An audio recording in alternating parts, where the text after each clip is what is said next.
We are going to learn about complements now. Introduction.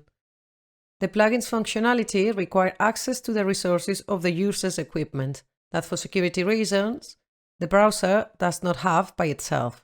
For example, to sign a document with a digital certificate, you must be able to access the Windows certificate storage. Or to enter a document from the scanner, you have to access the scanner itself. Logically, browsers do not have access to these options for security reasons.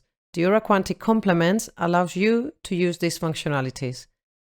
Certified signature on documents, multiple document download, fingerprint of documents, BPM modeler, document entry from scanner, and universal document editor. Who is it for? To AuraQuantic users. How can you get it? They can be downloaded from different places in the application where they are needed. The system offers it. What are the requirements for its use? Install the program on your computer and being an AuraQuantic user. Let's go to the application now to see where we can find the complements. So if we go to structure, for example, and we go to a process, once it's opened, if we go here, we can see that we have download complement. Okay, so we just need to click here and it will download it.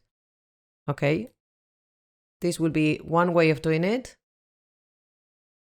There's another place where we can download them. So for example, if we go to documents and this library, and we want to upload these documents in our PC, for example, we need to click on this symbol and it says open AuraPortal app because I have it, okay? But if you don't have it, then the system will offer you to download it.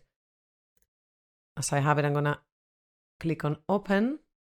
And then as we can see, we have here the option save in my PC, okay? We have the two documents we selected, save in my PC. We just need to find a place where to save it.